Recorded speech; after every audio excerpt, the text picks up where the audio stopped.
Bismillahirrahmanirrahim. Elhamdülillahi Rabbil alemin. Vessalatu vesselamu ala Resulina Muhammed ve ala alihi ve ashabi ecma'in. Amma ba'd. Assalamu alaikum ve rahmetullahi ve berekatuhu. Saygılı namaz ehli. Bugünkü vaazımız hırsızlık hakkında olacak. Hırsızlık büyük günahtır. Yani kitap, sünnet ve icmanen haramdır. Hırsızlık yapan cezalanır. Nisa suresinde bakındakti. Hadis-i şerifte sizden evvelkiler itibarlı biri hırsızlık yapan olsa serbest taşlar ediler. Yani bu zengin ya bu itibarlıdır. Küçüz bir hırsızlık yapsa ona ceza vereydiler. Bu sebepten helak oldular buyurdu. Müslim geçe Peygamberimizin bu hadisi.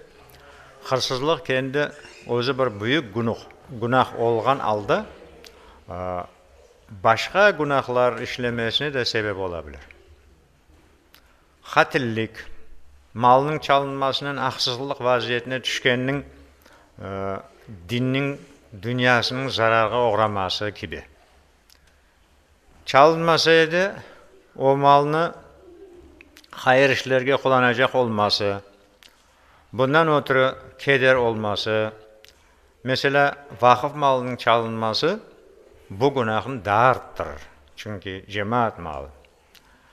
Kul hakkı ve paranın geçmediği yer üzerinde kul hakkı olan buna tevbe için kul hakkını aman ödemek, onunla helallaşmak, ona iyilik ve dua etmek de gerektir. Mal sahibi hakkı olgan adam ölgen olsa ona dua, istiğfar etip varislerine berip ödemeli. Bularga iyilik yapmalı. Bağları, varisleri yoksa, kalmadıysa o miktar paranı, o yapılgan miktar paranı fakirlerge sadaka verip savabını hak sahibine bağışlamalı. Seferül Ahiret kitabında böyle yazılar. Bir kimseden haksız olarak alıngan bir kapık sahibine vermek binler ruble sadakadan kat daha savaplıdır. Ama afsus ki biz ne olacak o bir kapık de öyle çok kulak asmayımız sonki vakitlerde böyle şeyler oldu. Dükkanlarda olsun, başka yerlerde olsun. Öyle birkaç ifak paralara kulak asmayımız. Sanki öyle olmak gerek ama bakın bir kapık olsa bile ne kadar emniyeti olganı bir kimse peygamberlerinin yapkan ibadetlerini yapsa fakat üzerinde başkasının bir kapık hakkı bulunsa bu bir kapıkın ödemeye cennetke giremez.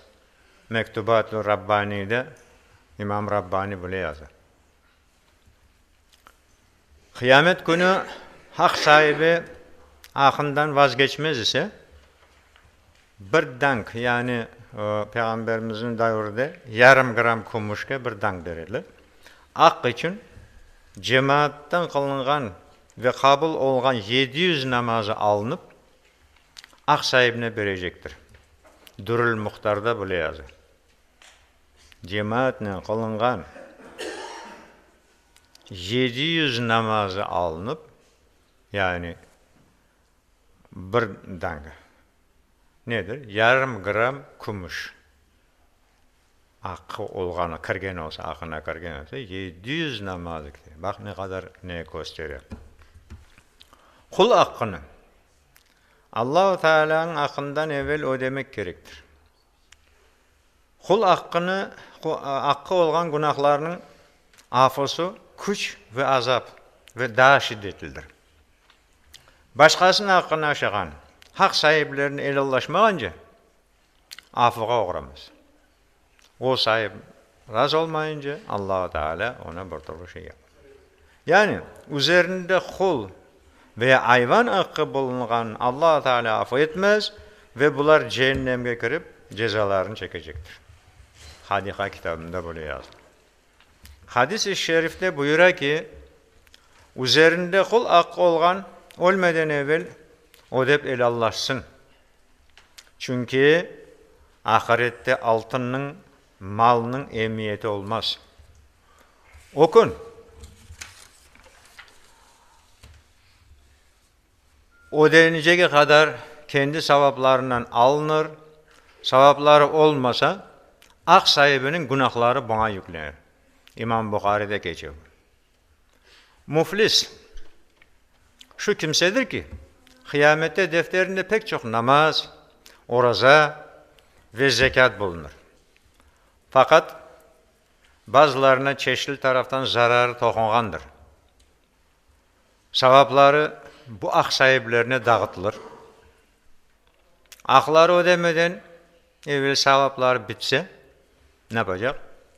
Ak sahiplerinin günahları bunun üzerine yüklenip cehennemge atılır. Bu Müslim'de geçer bu rivayet.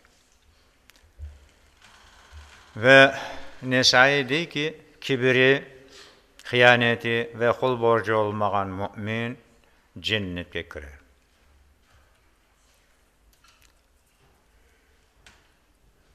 Ve Ebu Nuaym dedi ki kul hakkı müminin ayıbı kusurudur. Üzerinde kul hakkı olganlarının ruhları cennete girmez. Sahiplerinin ruhları kabirlerine gelip cesetlerini ziyaret eder. Vefat etken müminlerin ruhlarını gelip dünyada tanıganlarla sorarlar. Feraidül Fevaid kitabında böyle yazdı. Yüce Allah jibergen bütün dinlerde olganı gibi en sonki jiberilgen ve biz mensubu olganımız dinimiz İslam dininde de kulların dünya ve ahiret bahtiyarlığına eriştirecek bir yasaklar var. Bunlardan saklansak dünya ve ahiret bahtiyarlığına erişebiliriz. Bu yasaklardan biri de kul hakkı doğrudan ve hususi içtimai hayatta tereyan yaralar açkan hırsızlıktır.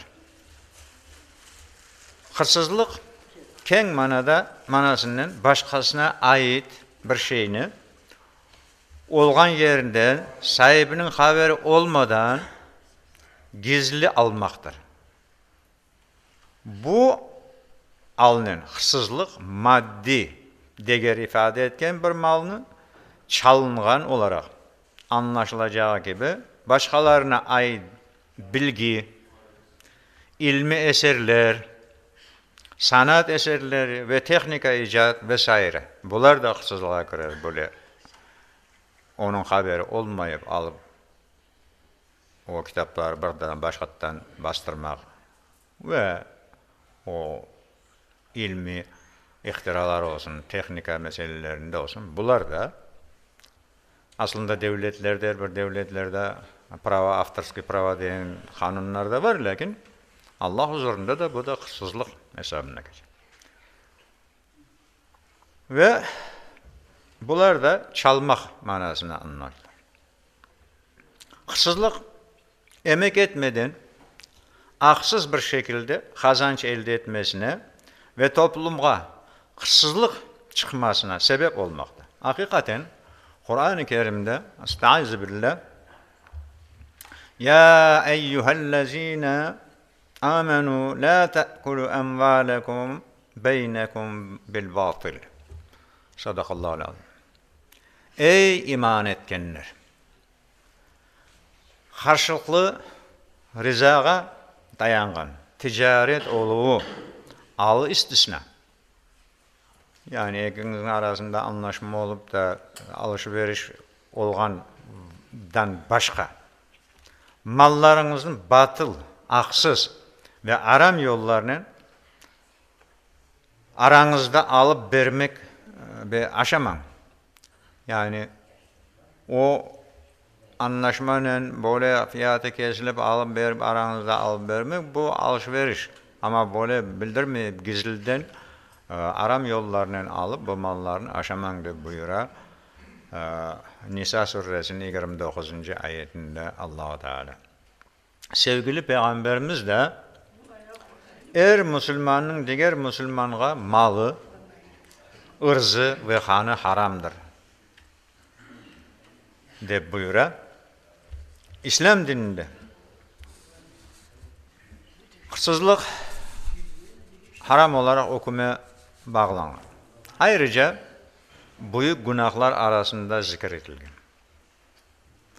Saygılı Müslümanlar, şu gerçekке çok dikkat etmeli ki, yaratkanın mutlaka şahs sahibi yapan bir amel için hesapka çekileceğini ve kendisini nazaret etken, iki melekin nasip etilgenini idrak etken, şu günahların arasında zikir etilgen hırsızlığını kolay kolay düşünmeyecektir. Yani Allah-u Teala her bir insanın hayır ve şerlerin nezaret, yani o ne üstünde, göz altında olan her insanın sağ omuzunda bir melek, sol omuzunda bir melek. Bu iki melek, Estağfirullah, فَمَنْ يَعْمَلْ مِثْقَالَ زَرَّةٍ خَيْرًا يَرَهُ وَمَنْ يَعْمَلْ مِثْقَالَ زَرَّةٍ شَرًّا يَرَهُ. Yani miskale zerretin bir toz parçası kadar yamanlık da yapıldıysa ve bir toz parçası kadar yaxşılık da yapıldıysa, bunlar hepsi belli, hepsi yazılmakta. Ve bunu düşüngen bir Müslüman elbette öyle hırsızlığını kolay kolay yapmaz. Bu sebepten bağlarımızı, akılını doğru ilimle doldurmağa tırışığımız gibi, onların kalplerini de Allah sevgisinin, ahiret inancına tırışmamız lazım. Sevgili Peygamberimiz haksız kazanç araganlarga yapkan şu tavsiyelerin gözden geçireyik. Kimnin üzerinde din kardeşinin ırzı, namusu, malına bağlı bir haksızlık var ise, altın ve kumuşun keçmegeni hesap günü kelmeden el allarsın.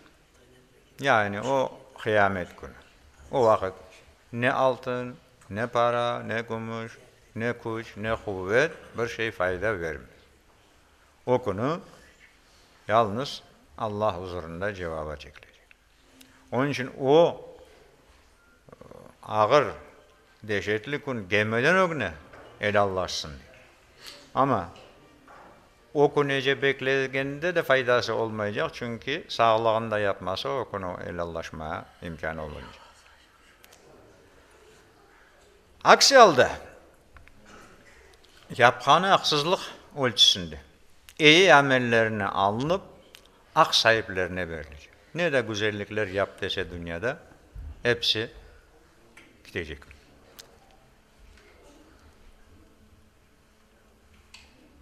İyilik yoksa, kalmadı yaxşılığı, sevapları kalmadı, ne olacak? Amellerinden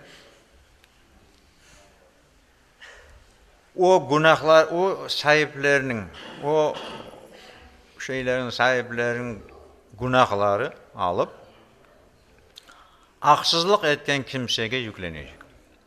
Bukhari'nin Mezalim nesinde 10. nesinde geçer. İmam Bukhari'de. Hırsızlık hastalığının Arapçası sırkattır.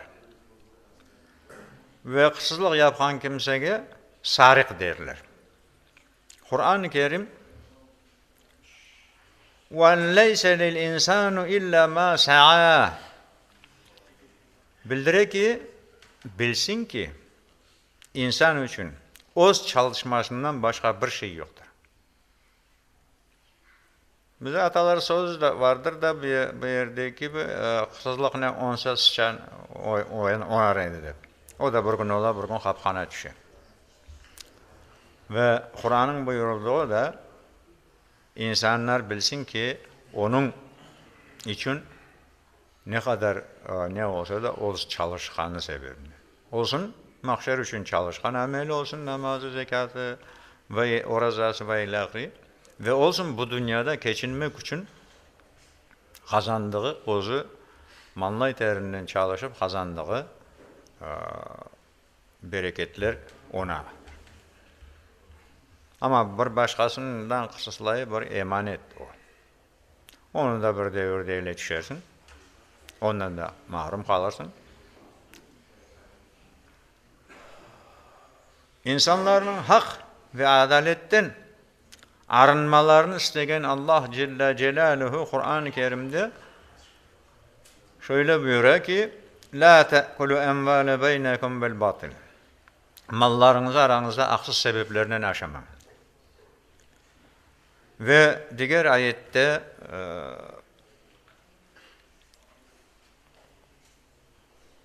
Bismillahirrahmanirrahim. V's-sâriku v's-sârikâtu fa'htâhu eydiyehumâ cezâen bimâ kesebâ nekâlen minallâhi vallahu azîzun hakîm. Hırsızlık etken erkek ve kadının yapkanlarına karşılık bir ceza ve Allah'tan bir ibret olmak üzere ellerini kesin. Bu Kur'an'ın buyurdu. Lakin bunu işte Kur'an'da böyle değilgen deyip aylanan adam, yolga korgen adam yapamaz bunu. Bugün günde biz yaşadığımız devletlerinin özünün kanun kaideleri var. Hepimiz o devletin vatandaşı olarak pasport almaktamız. Demek o devletin kanunları boyunca yapılacak. Bu Kur'an'da yazılan bu kesmek meselesi de aynı İslam şeriatı olan devletlerde orada da böyle herkes yapamıyor. Orada da onun şimdiki dilde aytkanda südyası, prokuroru var. Mahkeme yapılıyor, süt yapılıyor, advokatı var, başkası var. Ve onun orada teftiş edilip, orada mahkeme edilip, ona son ceza baylanan son mahsus adamlar ceza yapıyor. Onun için bunu böyle anlayıp da vuracak, kesecek böyle şey yok. İslam dini mal emniyetini bir esas kabul edip malını müdafaa etkenler öldürülgen vakitte şehit olacağını bildirmekte. Yani kendi malını ya evinde şeyini saklayacağı vakitte eğer o anda o hırsızlar tarafından öldürülse İslam'da şehit olarak kabul edilir. Yani burada malının eğer kime Allah verdiyse onun emniyeti ne kadar olganını buradan anlamak mümkün. Hırsızlığa elini kesmek gibi azap bir ceza vermek felsefesi, bu felsefe mal emniyetine vergenini açıklayın. Yani malga ne kadar emniyet verilgen. Ama o sahibinin malına. Bu sebepten ceza bir psikologik şoknin ve isinin ve ruhunun derinliklerinde elinin kesilmesi, hırsızlıkka niyet edecek kimsenin tutkanında elinin kesilmesini ihtimali ciddi şekilde düşünecek ve vazgeçmeye hareket yapacaktır. Yani bu hırsızlığın ne kadar büyük cezası olduğunu içeriden bir duyması, etmesi. Hanefiler El-İhtiyar adlı kitabında şu izahat bergendir, böyle. Öyle insan var ki onu ne akıl toktatır ve ne akıl, ne nakıl. Bu kimselerge ne diyanet tesir eder, ne de mürüvvet, ne de emanet gibi yüce duygular. Şayet el kesmek, asmak ve buna benzegen cezalar olmasaydı, bu kimseler başkalarının mallarının inat olsun diye açıkça almaktan ve gizli almaktan çekinmezlerdi. Bu vaziyetinin getireceği fesatı açıktır.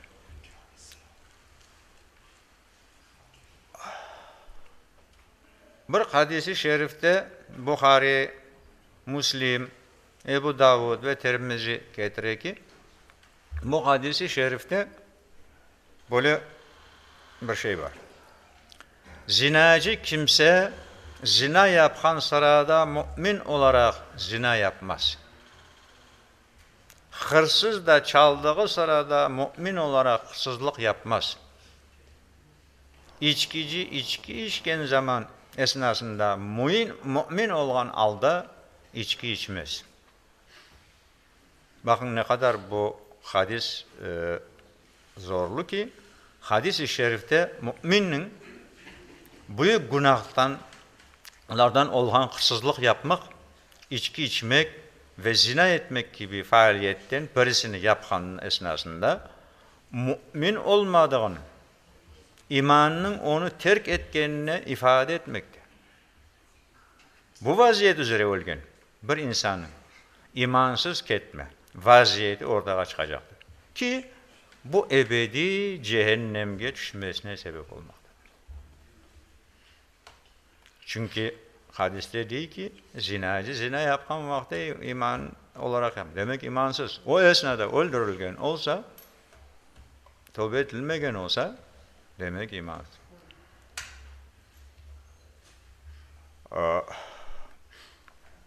Hırsızlık yapan vakti o esnada öldürülgen olsa, tövbe etmeye yetiştirmegen olsa demek imanı onu terk etmiş, yani imansız ve içki içken olsa o anda öldürülgen yani biz çok böyle şeyleri incelemiz Allah saklasın lakin böyle bir vaziyetler ola ki herhalde biz gene insanın kalbine kırıp olamayız da lakin kişi yolga içki içe bir orospuq yapıp oralar öldürürler kese işte öyle oldu böyle oldu. Cenazesini de kılamız başkalarına ne olmasın deyin ama çok ağır mesele. Aslında eğer İslam şeriatı olsa onların cenazesi de kılınmalı. Çünkü belli bir iş, haram yolda. Ama milletimizin arasında bozgunluk olmasın. Ve neçin onun cenazesini kıldın da bana kılmadın degen böyle bir neylere, tehlikelere düşmemek maksadıyla cenazesi kılınır. Aslında çok ağır mesele. Bu hadisi şerifin müminin büyük günahlardan olan hırsızlık yapmak için içki içmek ve zina etmek gibi faaliyetten birisini yapan esnada mümin olmadığını, imanın onun terk etkenini gösterir de bu vaziyet üzere ölgen bir insanın imansız ketmesine sebep olmasını gösterir. Hırsızlık insanın ahlakını alçaklatkan bir hareket davranıştır. Bu ahlaki alçaklıkның tesirinde toplum, bütün cemiyet nizamı da bozulgan olar. Bu gibi hareketlerini yayılmasının neticesinde insanlar arasında işanç duygusu, birbirine işanç olmaz. Ortadan koterilip yerini işançsızlık ve tinçsizlik kaplar. O cemiyet, bütün cemiyet böyle birbirine işançsızlık. Çünkü birinin malı çalınır, birinin bir şeyi çalınırsa, azbarından gece gelip koyunlarını yükleyip maşanın gitseler, o yerde bir işançsızlık, birbirine bir saygı böyle kalmaz. Bu günahtan başka milletler, toplum arasında, o cemiyet arasında böyle bir yaman bir muhit, bir vaziyet ortaya gelir. Bu gibi hareketlerin yayılmasının neticesinde insanlar arasında işanç duygusu ortadan koterilip, halbuki insanın cemaat rahatlığını saklagan şu 5 temel esasını koygandır. Bunlar nedir? Biri din rahatlığı, ikincisi akıl rahatlığı, üçüncüsü mal rahatlığı, dördüncüsü can rahatlığı, beşincisi nesil rahatlığı. Yani din rahatlığı, tinçlığı, amanlığı, dinin esaslarını yapmaya kolay bir vaziyet, bir türlü mani olmayan. Akıl rahatlığı, yani akla göre iş yapıp ama o alır olmaz şeylerge yol vermeyip, akıl idrakla yapılan. Mal rahatlığı, yani malın coyulmaz, ya bunu çalarlar ve ya bu kayıp olur diyen bir korku olmamak. Rahat rahat mal var iken, ne mal da olsa, hayvan olsun, maşın olsun, başka şeyler. Ve can rahatlığı, ya beni şimdi oradan apansına vurup öldürürler, ya bir şey ederler diyen bir korku olmamak. Yani rahat gezer. Ve 5. nesil rahatlığı, yani neslin coyulmayacağı bu mesele. Yani bu şeyler, bu 5 şey olsa, yani İslam'ın cemaat rahatlığı saklanğan. Bu 5 esas, insan ve cemaatin hayatının abadanlaşmasına, insanların erişecek en yüksek değerlerden biridir. Hırsızlık yapmakla, sadece cemiyet intizamını bozmakla kalmayın. Demin aytdığımız cemiyet intizamı bozuluyor, işte korku neler oluyor ama aynı zamanda malı çalınan kişiye haksızlık yapan ola, bu suçu işlegen kimse iki büyük günah yapar. İşlegen ola. Birincisi, cemiyet hukuku ahlak intizamını bozup haksız kazanç elde etmek. İkincisi, kul hakkını bozmak. Allah'ın Resulü bütün hareket ve faaliyetlerinde hukukka, adaletke, devlet anlayışına ehemmiyet bergendir. Hazreti Peygamberimiz sallallahu aleyhi ve sellem yasaklanan bir hareketinin neticesinde onun cezası olan had, yani soppalamak kullanmasının hikmetini şöyle açıklagan. Yeryüzünde yerine getirilgen ilahi bir hukum, yani had, soppa vurmak, orada yaşayanlar için 40 sabah yağmur yağmasından daha faydalıdır. Yani 40 sabah biraz yağmur yağıp da son güneş olsa ne kadar ekinler, şeyler hepsi ne kadar güzel. Demek bundan da daha faydalıdır hırsızlık yapan adama soppa vurmak. Bu hukumu Allah-u Teala yolladı. Yani bunun hikmeti bundadır. Bu da İbn-i Mace'nin Hudud ve Nesai'de geçer. Bu anlatılanlar hırsızlığın görüngen tarafıdır. Açık.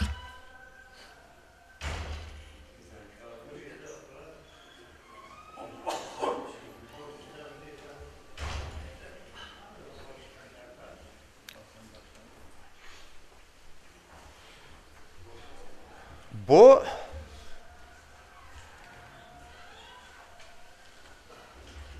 görüngen gizli tarafları da bunun tehlikelerini de Allah-u Teala'nın Resulü Peygamberimiz sallallahu aleyhi ve sellem içki içken, zina yapan ve hırsızlıkta bulunan kimse hakkında ne dersiniz diye soradı sahabelerden. Bu sualda had cezası kelmeden evvel sorulgan idi. Yani Kur'an'a da bu neler yapanda yapılmasın diyenden o günde sahabelerden soradı Peygamberimiz. Bu sualda had cezası Allah sahabeler de dedi ki Allah ve Resulü daha yaxşı bilir. Dep cevap verdiler. Resulullah sallallahu aleyhi ve sellem bu fiiller ağır suçtur. Onlar hakkında ceza vardır. Yani bu hırsızlık. Hırsızlığın en yamanı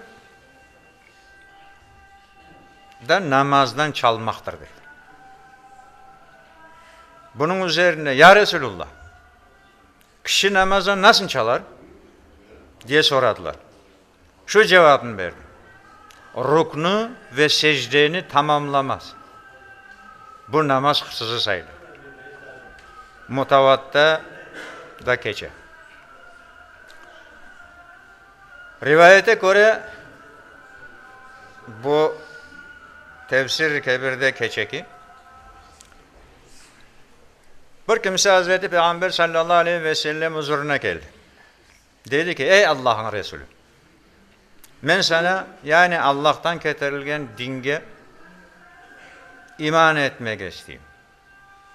Ancak ben içki içmeni, zina etmeni, hırsızlık yapmanı ve yalan söylemeni de sevgen biriyim. İnsanlar bana sen İslam'ı kabul etsen bu işlerini yapmak sana haram olur deyler.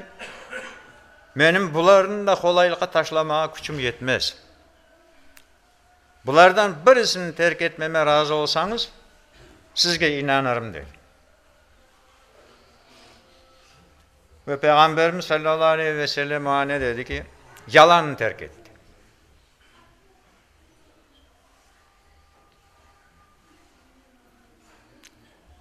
O kimse bunu kabul etti ve Müslüman oldu. Resulullah sallallahu aleyhi ve sellem'in huzurundan ayrılınca ona içki uzattılar. Gel patlat ayağı buraya yüzüne. O eğer ben içki içersem Resulullah sallallahu aleyhi ve sellem benden içki içtin mi deyip sorasa ben de yalan söylesem muhavelenin bozgan olurum. Ya Peygamberimiz dedi ki yalanı taşlar. O da razı oldu. Doğru söylesem soppa aşayacağım. Yani o had urmak gerek. Dedi içkini içmeyin. Sonra ona zina ve hırsızlık teklif edildi. O gene aynı şekilde düşünerek onların da taşladı. Yani şimdi zina yaptım dese soppa aşayacak. Yapmadım dese Peygamberimize yalan söylememeye söz verdi. Daha sonra bu kimse Peygamberimiz sallallahu aleyhi ve selleme gelip ne güzel yaptın, ne güzel tavsiyede bulundun ey Allah'ın Resulü. Beni yalandan men edip yasaklamanın günah kapılarını bana kapattın dedi. İşte bu Tefsir-i Kebir'de Razi'nin nesinde böyle geçer. Geçken hadis-i şeriflerden de anlaşılgan gibi doğruluk insanın iman ve itaat kalbi var.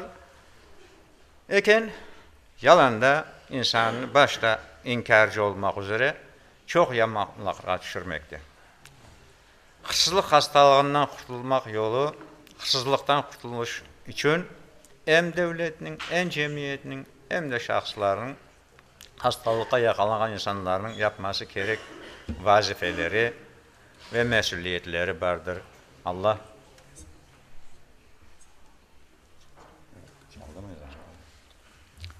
Allah cümlemizi doğru yoldan şaşırmasın ve mahşer gününde yapan amellerimizi başkalara yazan kullarından eylemesin. Subhane rabbike rabbil izzeti amma yasifun ve selamun alel murselin velhamdülillahi rabbil alemin lillahi teala'l Fatiha. Allahumme salli ala seyyidina nebiyina Muhammed. Bismillahirrahmanirrahim. Elhamdülillahi rabbil alemin. Elhamdülillahi rabbil alemin errahmanirrahim. Maliki yevmiddin. İyyâke na'budu ve iyyâke nesta'in. Ehdina sıratal müstakim. Sıratal lezîne en'amte aleyhim. Gayril mağdubi aleyhim veleddâllin. Amin. Rahmetike ya erhamer rahimin. Allahümme salli ala seyyidina nebina Muhammed ve ala ali seyyidina Muhammed.